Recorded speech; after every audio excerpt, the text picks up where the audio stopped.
All right, in this presentation, we're going to be talking about the second of the three fuel nutrients.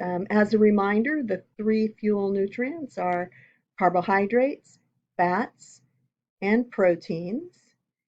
Now, this particular fuel nutrient, fats, has 9 calories per gram, whereas the other two, carbohydrates and proteins, each have 4 calories per gram. So with fats, you're getting a little more than twice the energy value, or in this case, calories per gram. Now, fats are considered to be the main source of stored fuel for the body. So, if your body has gone through all of its carbohydrate stores, it will then switch over and start using fat stores as a source of energy. And this is when this most typically happens is during exercise, especially if you're doing long bouts of exercise. It's going to depend a bit on the individual, but we're looking at maybe 45 minutes, 45 minutes where people will, in general, transition over and start using their fat stores. So let's just take a look at just some general information about fats. The fats that we find in our foods. There are a few things that are very important to understand about fats. That if a food has if a food contains fat, that fat tends to satisfy hunger. The digestion of fat is slower, so there can be a tendency for foods that contain fat to have a bit of a satisfying effect. Also, fat is flavor, and it also adds texture to some foods.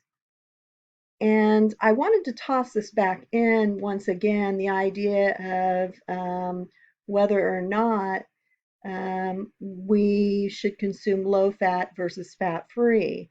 Now, the My Pyramid suggestions, when it comes to dairy and also protein, are to consume lean, low fat, fat free. And, when we're looking at low fat versus fat free, I just want to, kind of bring you back to what we're talking about on this slide. Because fat adds flavor and it tends to have this kind of satisfying effect, for I think many people, the choice of going low fat versus fat free is potentially a better one. Um, with low fat, you're going to hang on to some of that flavor, and you may find that you're not as inclined to eat as much because you got a little bit of that fat still there satisfying your hunger. So just something to think about.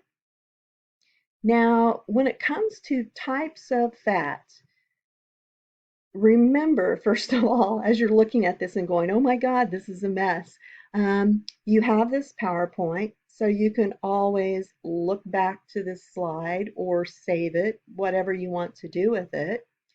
Um, do not panic about it. I'm just wanting to show you the breakdowns of different types of fat. Over on the far left, we've got saturated fats. And then this second column, trans fats or trans fatty acids.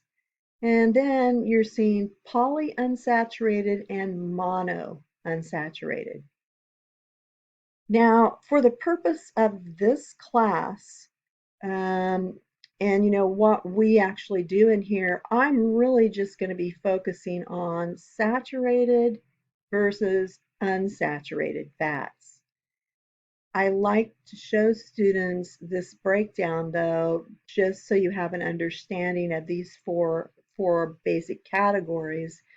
Now, saturated fats and trans fats or trans fatty acids are considered bad fats.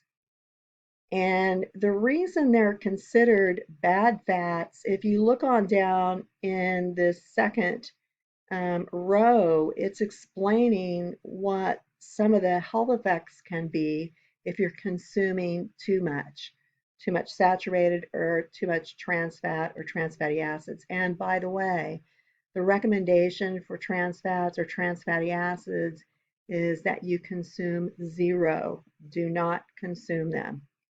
With trans fats, it's a percentage of your overall calorie intake, and we'll get to that a bit later. But if you look at these bad fats, they're considered bad fats. Long story short, they increase your risk of heart disease, and they increase cancer, the risk for some cancers. With the bad fats, you're getting elevated total cholesterol. So, it's important to understand this. And, these days, for example, well, some diets that are more popular right now um, kind of let you include as much fat as you'd like to have in your diet. And it's interesting because, gosh, if you go back uh, 15 years ago, the fad was low fat diets, getting rid of fat. And now we've seen a real shift in what's being recommended on with some of the fad diets. And the shift has been more towards including fat into your diets. Um, that fat is not a bad thing or not an evil thing. And with those types of diets, what would be very important is that you do keep an eye on the bad fats, the saturated fats, and well, hopefully no trans fats, but you do want to watch your intake of these. Um, with regard to all of us and just our general nutritional plan, ideally, what we're going to be choosing is a lot of these good fats, the unsaturated fats. If you look on down to as to why, in this particular row, the good fats have good effects. They tend to lower total cholesterol, and more specifically, they tend to lower the bad cholesterol, and they may reduce the risk for heart disease. So, the bottom line with this is fats aren't necessarily a bad thing. However, it's really important that you choose the right fats, the good fats, and pay very close attention over here to saturated fats and make sure you're not exceeding the recommendations. All right, so, saturated fats and unsaturated fats. These are the two that I want you to be really more so focused on. So, how do foods fit? What foods are saturated? What foods contain unsaturated fats? And the bottom line, just, in general, if the food you're eating once had a face, okay, so if it comes from an animal source, um, generally, that is where you're going to find your saturated fats. Okay. Also, tropical oils contain saturated fats. So, palm oil, coconut oil, those are a couple of tropical oils. So, yes, they are going to contain saturated fats in higher quantities. Now, if you look on down to unsaturated fats, foods that contain the unsaturated fats are primarily those in the plant kingdom. For example, avocados, nuts. Both of those foods are higher in fat, but they're higher in unsaturated fat or the good fat. So that's just a general breakdown. And let's go ahead and look at a nutrition facts label. Once again, the fuel nutrients get listed on the nutrition facts label, and in fact it starts here with total fat. And this is a new label. You see the bigger print size here, the bold font. And if we go on down here, the listing of vitamins and minerals that are being chosen, that they're choosing to highlight is different than on the old label. But with fats, what you'll see on your labels are total fat, and then it's showing you saturated fats. And also what's getting listed are trans fats. So they're highlighting how much total fat there is per serving, but they're also wanting you to be sure and see, well, how much of that total fat is actually in the bad fat category. Okay, so in this case, 1 of the 7 grams of fat is saturated fat. And then it's saying that there are 0 grams of trans fats. Okay, honestly, these days, most of the things that you buy in the grocery store are going to say 0 trans fats. There are a few exceptions. For example, if you buy, like if you go to, I go to 7-Eleven, and if you look in the location of 7-Eleven where they sell the, I think it's pronounced Bimbo, the different pastries. Um, I checked about a year ago and it was still this way, but if you look at the nutrition facts labels on some of those pastries, what you're going to see, their 4-pack of donuts a couple of years ago was listed as having 7 grams of trans fat. So, definitely be looking, but for the most part, what you see these days is you'll see this big 0. Trans fats were typically found in cookies, crackers, anything that was made spreadable. Trans fats produced a different type of texture. So that's, one of the reasons that they became more popular and were more often used. But we now know that it's not a good idea at all to consume any trans fat. So a lot of the trans fat has been removed. So this says 0, but it's possible there is still trans fat in your food, and I'm going to show you another way to check. Um, the labels can claim 0 if there is 1/2 gram or less, or I'm sorry, they can claim 0 if there's less than a 1/2 gram per serving. So it's possible that there is trans fat here, but they just didn't have to acknowledge it in the nutrition facts label. So here's another way you can check. If you look at the ingredients list, and you'll see ingredients list on all of your foods.